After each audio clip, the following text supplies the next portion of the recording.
Students, आज हम chemical reaction and equation chapter में टाइप ऑफ केमिकल रिएक्शन के टू टाइप्स यानी displacement and double displacement reaction topic को कवर करेंगे। इसमें हम इसके डेफिनेशन एंड एग्जांपल्स को कवर करेंगे। इसके एग्जांपल्स को बनाने के लिए सबसे पहले आपको रिएक्टिविटी सीरीज करनी होगी, देन फिर हम इसके एग्जांपल्स को बना सकते हैं। तो चलिए स्टार्ट करते हैं आज का video which is based on chemical reaction and equation. सबसे पहले हम डिस्प्लेसमेंट रिएक्शन का मतलब समझेंगे एंड देन फिर इसके एग्जांपल को हम बनाना सीखेंगे। डिस्प्लेसमेंट का मतलब होता है दूर करना यानी डिस्प्लेस करना। सपोज AB एक कंपाउंड है एंड इसने C एलिमेंट के साथ रिएक्शन किया। C is more powerful than A, तो ये क्या करेगा? C A को डिस्प्लेस करेगा यानी इसे दूर करेगा। तो यहां पर हम लिखेंगे plus A and C B के साथ मिलकर एक कंपाउंड का फॉर्मेशन करेगा यानी BC का फॉर्मेशन करेगा। तो अगर हमें डिस्प्लेसमेंट रिएक्शन का डेफिनेशन बनाना हो तो इसे हम इस तरह से लिख सकते हैं, those reaction in which one element take the place of another element in a compound, then this type of reaction is what? Displacement reaction. अब इसके एग्जाम्पल को हम बनाना सीखेंगे। एग्जाम्पल हम किस तरह से बनाएंगे? आपको इसके लिए रिएक्टिविटी सीरीज याद होनी चाहिए। रिएक्टिविटी सीरीज का मतलब होता है कि हम डिफरेंट एलिमेंट्स को इसके रिएक्टिविटी के अकॉर्डिंग डिक्रीजिंग ऑर्डर में लिखते हैं। अगर हम इस रिएक्टिविटी सीरीज को चेक करें तो इसमें पोटेशियम जो है सबसे ज्यादा रिएक्टिव मेटल है। इसके बाद नेक्स्ट है सोडियम एंड देन फिर calcium, magnesium, aluminium, zinc, iron, Sn is tin, Pb is lead, H is hydrogen, then फिर कॉपर है, फिर Hg mercury, Ag silver and Au gold. तो इस तरह से आपको रिएक्टिविटी सीरीज याद करनी है एंड इसके अकॉर्डिंग ही आप displacement and double displacement reaction के एग्जांपल का फॉर्मेशन कर सकते हैं। अब हम इसका फॉर्मेशन करना सीखेंगे। सपोज अगर हमने एक कंपाउंड लिया, सपोज हमने CuSO4 लिया, कॉपर सल्फेट। कॉपर सल्फेट का कलर होता है ब्लू और ये एक्वा सॉल्यूशन में होगा। अगर इसको हम रिएक्ट कराएं किसके साथ? जिंक के साथ। अगर इस रिएक्टिविटी सीरीज में हम चेक करें तो zinc is more powerful than copper. तो जिंक क्या करेगा? कॉपर को डिस्प्लेस करेगा एंड इसके सल्फेट के साथ मिलकर जिंक सल्फेट का फॉर्मेशन करेगा।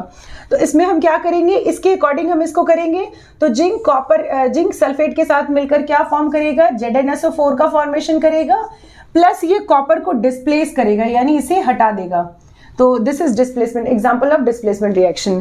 कॉपर सल्फेट का कलर होता है ब्लू एंड जिंक सल्फेट का कलर होगा कलरलेस। आपको इन रिएक्शंस को इसके कलर के साथ, कलर एंड इसके स्टेट के साथ लिखना है। Copper is in solid state, zinc is also solid state. Next, अगर हम कॉपर सल्फेट के साथ आयरन का रिएक्शन कराएं तो अगर हम इस रिएक्टिविटी सीरीज में चेक करेंगे तो iron is more reactive than copper. तो अगेन ये भी क्या करेगा? आयरन इस सल्फेट के साथ मिलकर आयरन सल्फेट का फॉर्मेशन करेगा FeSO4 प्लस ये कॉपर को डिस्प्लेस करेगा। इस तरह से आप सेवरल एग्जाम्पल बना सकते हैं। जैसे सपोज आपने कॉपर सल्फेट को Mg के साथ रिएक्शन कराया तो इसी तरह से आपको प्रोडक्ट फॉर्मेशन करने हैं। या फिर अगर आपने कॉपर सल्फेट को CuSO4 प्लस आपने सोडियम लिया या फिर आपने यहाँ पर पोटेशियम लिया, ये हमने सेम सॉल्ट कॉपर सल्फेट लिया एंड इसको हमने पोटेशियम के साथ रिएक्शन कराया, तो इस तरह से आप प्रोडक्ट फॉर्मेशन करते जाएंगे। लेकिन सपोज हमने इन रिएक्शंस का रिवर्स किया, यानी सपोज हमने जिंक सल्फेट लिया, ZnSO4 लिया एंड इसके साथ हम कॉपर का रिएक्शन कराएं, Cu का रिएक्शन कराएं, तो copper is less reactive then zinc. तो इस केस में क्या होगा?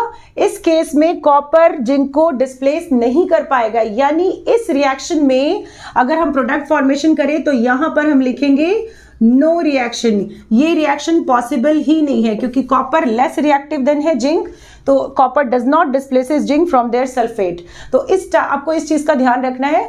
अगर इसमें रिवर्स रिएक्शन गिवन हो तो इन सारे रिएक्शंस में, रिवर्स रिएक्शंस में नो रिएक्शंस होगा। सपोज अगर हमने मेटल को एसिड के साथ रिएक्शन कराया, मैं पहले यहां पर फॉर्मेट लिख देती हूं, मेटल प्लस एसिड। इस केस में क्या फॉर्मेशन होता है? इस केस में सॉल्ट का फॉर्मेशन होगा प्लस इसमें हाइड्रोजन गैस रिलीज होती है। अब इसमें हम एग्जाम्पल बनाना सीखेंगे। मेटल, किसी भी मेटल को हम ले सकते हैं, जैसे सपोज हमने सोडियम लिया एंड इसे हमने एसिड के साथ रिएक्शन कराया। एसिड में हम H2SO4 ले सकते हैं, या फिर हम HNO3 नाइट्रिक एसिड ले सकते हैं, या फिर हम हाइड्रोक्लोरिक एसिड ले सकते हैं। तो इस टाइप के जो भी रिएक्शंस हम बनाएंगे ये सारे के सारे डिस्प्लेसमेंट रिएक्शन के एग्जांपल होंगे। जैसे सपोज हमने HNO3 लिया, नाइट्रिक एसिड लिया, जब हम सोडियम को नाइट्रिक एसिड के साथ रिएक्ट कराएंगे देन सॉल्ट का फॉर्मेशन होगा। अब इसमें कौन सा सॉल्ट बनेगा? अगर हम check hydrogen is less reactive than sodium, तो सोडियम क्या करेगा? सोडियम हाइड्रोजन को डिस्प्लेस करेगा, यानी यहां पर हम लिखेंगे plus H2 and sodium NO3 के साथ मिलकर सॉल्ट का फॉर्मेशन यानी NaNO3 का फॉर्मेशन करेगा। NaNO3 is sodium nitrate. Sodium nitrate is a type of salt, तो सोडियम नाइट्रेट का फॉर्मेशन करेगा, प्लस इसमें हाइड्रोजन गैस रिलीज होगी। अब इस टाइप के हम सेवरल एग्जांपल्स बना सकते हैं। हम यहाँ पे मेटल्स के नेम को चेंज करते जाएंगे एंड एसिड हमने HNO3 लिखा, तो इस तरह से हम सॉल्ट प्लस हाइड्रोजन गैस का फॉर्मेशन कर सकते हैं एंड ये एक डिस्प्लेसमेंट रिएक्शन का एग्जांपल है। तो आप इससे सेवरल एग्जांपल बना सकते हैं। नेक्स्ट हम ये भी कर सकते हैं कि HNO3 के बदले हम H2SO4 लें, मेटल्स को हमने चेंज किया एंड देन फिर हमने सॉल्ट एंड हाइड्रोजन गैस का फॉर्मेशन किया, या फिर हम यहाँ पर HCl भी ले सकते हैं। तो इस टाइप के आप सेवरल एग्जांपल्स बना सकते हैं। लेकिन इसमें आपको एक चीज ध्यान रखना है, सपोज हमने यहाँ पर कॉपर लिया प्लस हमने किसी भी टाइप के एसिड को लिया, जैसे अगर हमने H2SO4 लिया, कॉपर प्लस H2SO4, तो इस टाइप के रिएक्शंस में यहाँ पर H2SO4 हो या HCl हो या HNO3 हो, किसी भी एसिड्स को अगर हम ले तो copper does not displaces hydrogen. क्यों? क्योंकि copper is less reactive then hydrogen. तो इस केस में क्या होगा? इस केस में कॉपर हाइड्रोजन को डिस्प्लेस नहीं कर पाएगा, यानी इस टाइप के रिएक्शंस में हम क्या लिखेंगे? No reaction. तो आप जब भी डिस्प्लेसमेंट रिएक्शन का एग्जांपल बनाएं तो इस चीज का आपको ध्यान रखना है, less reactive and more reactive. Less reactive elements, less reactive metals more reactive metals को डिस्प्लेस नहीं कर पाएगा उसके सॉल्ट से। तो इस टाइप के रिएक्शंस में आपको नो रिएक्शंस लिखने हैं। अब नेक्स्ट हम कुछ और एग्जांपल्स को करेंगे। सपोज हमने कॉपर क्लोराइड लिया एंड इसे हमने लीड के साथ रिएक्ट कराया, तो lead is more reactive than copper. अगर हम रिएक्टिविटी सीरीज में चेक करें तो लीड कॉपर से ज्यादा रिएक्टिव है, तो ये क्या करेगा? लीड कॉपर को डिस्प्लेस करेगा, यानी यहां पर हम लिखेंगे plus Cu and lead chlorine के साथ मिलकर कंपाउंड का फॉर्मेशन करेगा और ये बनेगा PbCl2। नेक्स्ट अगर सपोज हमने AgNO3 लिया, AgNO3 is silver nitrate. Silver nitrate के साथ हमने कॉपर का रिएक्शन कराया। अब इसमें हम चेक करेंगे, copper is more reactive than silver, तो कॉपर क्या करेगा? सिल्वर को डिस्प्लेस करेगा, यानी यहां पर हम चेक करें तो copper is more reactive than silver, तो सिल्वर डिस्प्लेस होगा, यानी ये प्लस Ag के फॉर्म में होगा एंड कॉपर नाइट्रेट के साथ मिलकर CuNO3 होल 2 का फॉर्मेशन करेगा, कॉपर नाइट्रेट का फॉर्मेशन करेगा। ठीक इसी तरह से अगर हमने सपोज हमने आयरन लिया एंड इसके साथ में हमने AgNO3 को रिएक्ट कराया, तो आपको इसी तरह से कंपाउंड फॉर्मेशन करते जाने हैं। नेक्स्ट एग्जांपल में अगर हम सोडियम को वाटर के साथ रिएक्ट करें, सबसे पहले हमें वाटर को ब्रेक करना है। जब हम वाटर को ब्रेक करेंगे तो ये H plus and OH minus इन दो आयंस में कन्वर्ट होगी।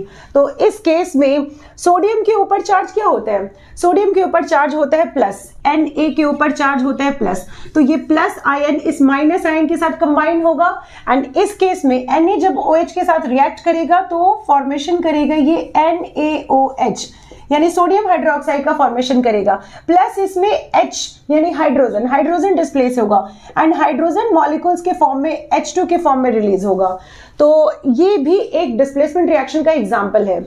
नेक्स्ट, जब हम क्लोरीन को Ki यानी पोटेशियम आयोडाइड के साथ रिएक्ट कराएंगे तो इस केस में chlorine is more reactive than iodine, तो क्या करेगा? ये क्लोरीन आयोडीन को डिस्प्लेस करेगा, यानी यहां पर हम लिखेंगे plus I2 and chlorine potassium के साथ मिलकर KCl का फॉर्मेशन करेगा, तो यहां पर बनेगा KCl यानी पोटेशियम क्लोराइड का फॉर्मेशन होगा। नेक्स्ट, अगर हम कॉपर ऑक्साइड को मैग्नीशियम के साथ रिएक्ट करें, magnesium is more reactive than copper, तो मैग्नीशियम कॉपर को डिस्प्लेस करेगा, इट मींस यहां पर हम लिखेंगे Cu एंड मैग्नीशियम ऑक्सीजन के साथ मिलकर क्या फॉर्म करेगा? MgO का फॉर्मेशन करेगा। अगर हम ferric oxide Fe2O3 is ferric oxide, इसे जब हम एल्यूमिनियम के साथ रिएक्ट करें तो aluminium is more reactive than iron. अगर आप इस रिएक्टिविटी सीरीज में चेक करें तो एल्यूमिनियम यहाँ पर है एंड आयरन इसके नीचे, means aluminium is more reactive than iron.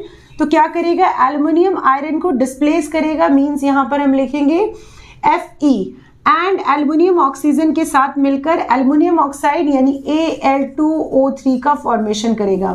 In reaction को आप इसके फिजिकल स्टेट्स एंड बैलेंसिंग के साथ लिखें। तो इस तरह से हम डिफरेंट टाइप के डिस्प्लेसमेंट रिएक्शन के एग्जांपल को बना सकते हैं। डबल डिस्प्लेसमेंट रिएक्शन को समझने के लिए हम एक एग्जांपल समझेंगे।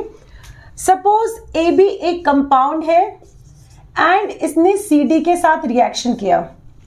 इसमें C इस A के साथ मिलकर AC का फॉर्मेशन करेगा एंड इसमें B D के साथ मिलकर क्या बनाएगा, B D के साथ मिलकर BD कंपाउंड का फॉर्मेशन करेगा। तो डबल डिस्प्लेसमेंट रिएक्शन का मतलब होता है डबल 2 टाइम्स डिस्प्लेसमेंट होना, यानी इस टाइप के रिएक्शंस में 2 न्यू सब्सटेंस का फॉर्मेशन होगा, 2 न्यू कंपाउंड्स का फॉर्मेशन होगा by the exchange of ions. इसमें A C के साथ आयंस को एक्सचेंज करके कंपाउंड का फॉर्मेशन कर रहे हैं एंड यहाँ B D के साथ एक्सचेंज ऑफ आयन करके न्यू कंपाउंड्स का फॉर्मेशन कर रहे हैं। तो आप इसके डेफिनेशन को इस तरह से बना सकते हैं, those reaction in which 2 compounds are react by the exchange of ions and form 2 new compounds, then this type of reaction is what, double displacement reaction। अब इसके एग्जांपल को हम करेंगे। सपोज AgNO3 यानी सिल्वर नाइट्रेट, ये react करती है sodium chloride के साथ NaCl के साथ। तो इसमें हम कंपाउंड का फॉर्मेशन कैसे करेंगे, Na के ऊपर प्लस चार्ज है एंड NO3 के ऊपर माइनस, तो ये इसके माइनस आयन के साथ कंपाउंड बनाएगा एंड Ag इस Cl के साथ मिलकर कंपाउंड का फॉर्मेशन करेगा। NaNO3 के साथ मिलकर क्या प्रोडक्ट फॉर्म करेगा, ये NaNO3 यानी सोडियम नाइट्रेट का फॉर्मेशन करेगा, प्लस AgCl के साथ मिलकर क्या बनाएगा, AgCl यानी सिल्वर क्लोराइड का फॉर्मेशन करेगा। ठीक इसी तरह से सपोज अगर बेरियम क्लोराइड को हमने सोडियम सल्फेट यानी Na2SO4 के साथ रिएक्ट कराया, तो इस केस में क्या बनेगा, सोडियम के ऊपर चार्ज है प्लस एंड इसमें ये इसके माइनस आए यानी क्लोरीन के साथ कंपाउंड बनाएगा। तो Na एंड Cl ये दोनों मिलकर क्या बनाएंगे, NaCl यानी सोडियम क्लोराइड का फॉर्मेशन करेंगे, प्लस बेरियम एंड सल्फेट ये दोनों मिलकर बनाएंगे BaSO4 यानी बेरियम सल्फेट का फॉर्मेशन करेंगे। अगर हम बेरियम क्लोराइड को रिएक्ट करें, सपोज अगर हमने इसको रिएक्ट किया कॉपर सल्फेट के साथ, CuSO4 के साथ रिएक्ट किया, तो इस केस में भी कॉपर के ऊपर प्लस चार्ज है एंड क्लोरीन के ऊपर माइनस, तो कॉपर क्लोरीन के साथ मिलकर क्या बनाएगा, कॉपर क्लोराइड यानी CuCl2 का फॉर्मेशन करेगा एंड इसमें बेरियम SO4 के साथ मिलकर क्या बनाएगा, BaSO4 का फॉर्मेशन करेगा। तो अगर हम इन एग्जांपल्स को चेक करें तो इसमें सारे के सारे रिएक्शंस में डबल डिस्प्लेसमेंट हो रहा है, यानी 2 बार डिस्प्लेसमेंट हो रहा है एंड एक्सचेंज ऑफ आयन से न्यू कंपाउंड्स का फॉर्मेशन हो रहा है। तो ये सारे के सारे किस में आएंगे, डबल डिस्प्लेसमेंट रिएक्शन के एग्जाम्पल्स में आएंगे। अब हम डबल डिस्प्लेसमेंट रिएक्शन के कुछ और अनदर एग्जांपल्स को करेंगे। First example is copper sulphate plus H2S। Copper sulphate को जब हाइड्रोजन सल्फाइड के साथ रिएक्शन कराएंगे तो क्या प्रोडक्ट बनेगा, इसमें कॉपर इस सल्फर के साथ मिलकर कंपाउंड का फॉर्मेशन करेगा, क्योंकि कॉपर के ऊपर 2 प्लस चार्ज है एंड इसके ऊपर माइनस चार्ज है। तो Cu एंड S का कॉम्बिनेशन कराएंगे तो प्रोडक्ट क्या बनेगा, कॉपर के ऊपर 2 प्लस एंड सल्फर के ऊपर 2 माइनस आयन। तो इसकी वैलेंसी 2, इसकी वैलेंसी भी 2, इसमें वैलेंसी को हम सिंपलेस्ट फॉर्म में लिखेंगे, देन एक्सचेंज करेंगे तो इसमें फॉर्मेशन होगा CuS का, प्लस इसमें हाइड्रोजन SO4 के साथ मिलकर क्या बनाएगा, H2SO4। आप वैलेंसी एक्सचेंज करके कंपाउंड का फॉर्मेशन कर सकते हैं। नाउ नेक्स्ट एल्युमिनियम क्लोराइड, इसे अगर हम अमोनियम हाइड्रोक्साइड के साथ रिएक्शन कराएं तो क्या बनेगा, एल्युमिनियम पे प्लस चार्ज है एंड OH मींस हाइड्रोक्साइड, इस पे माइनस चार्ज है। तो एल्युमिनियम के ऊपर हम लिखेंगे, एल्युमिनियम के ऊपर 3 प्लस चार्ज होता है एंड हाइड्रोक्साइड के ऊपर माइनस चार्ज, इसकी वैलेंसी 3, इसकी वैलेंसी 1। वैलेंसी एक्सचेंज करेंगे तो क्या बनेगा, AlOH होल 3, यानी यहां पर होगा AlOH whole 3 aluminium hydroxide, plus इसमें NH4 इस Cl के साथ कंपाउंड बनेगा, NH4 NH4 is ammonium ion and इसके ऊपर प्लस चार्ज होता है एंड क्लोरीन के ऊपर होता है माइनस चार्ज। तो जब हम इसमें वैलेंसी एक्सचेंज करेंगे तो ये बनेगा NH4 एंड H4Cl का फॉर्मेशन होगा। इसे आप बैलेंस कर ले। Now next reaction is PbNO3 means lead nitrate. जब लीड नाइट्रेट को हम Ki यानी पोटेशियम आयोडाइड के साथ रिएक्शन कराएंगे तो अगेन पोटेशियम इस NO3 के साथ मिलकर KNO3 यानी पोटेशियम नाइट्रेट का फॉर्मेशन करेगा, प्लस लीड आयोडीन के साथ मिलकर क्या बनाएगा, लीड आयोडाइड यानी PbI2। वैलेंसी एक्सचेंज करके आप फॉर्मूला बनाकर यहां पर लिखे। नाउ नेक्स्ट, अगर Na इस रिएक्शन में NaOH mean sodium hydroxide HCl यानी हाइड्रोजन क्लोराइड के साथ रिएक्ट करेगा तो इस केस में सोडियम इसके ऊपर प्लस चार्ज है, ये माइनस आयन के साथ रिएक्ट करेगा, देन ये बनेगा NaCl प्लस इसमें HOH के साथ रिएक्शन करेगा, H के ऊपर प्लस एंड OH के ऊपर माइनस चार्ज, इसकी वैलेंसी 1 इसकी वैलेंसी भी 1, तो इसे जब हम एक्सचेंज करेंगे तो ये HOH का फॉर्मेशन करेगा विच इज H2O यानी वाटर का फॉर्मेशन करेगा। तो यहां पर हम लिखेंगे H2O। तो इस तरह से हम डबल डिस्प्लेसमेंट रिएक्शन के एग्जांपल्स को बनाएंगे। आज हमने displacement and double displacement reaction के डेफिनेशन एंड इसके एग्जांपल को बनाना सीखा। नेक्स्ट वीडियो में हम टाइप ऑफ केमिकल रिएक्शन के 5th टाइप यानी ऑक्सीडेशन एंड रिडक्शन रिएक्शन को डिटेल में कवर करेंगे। तब तक के लिए keep watching and do like, subscribe and share. Thank you.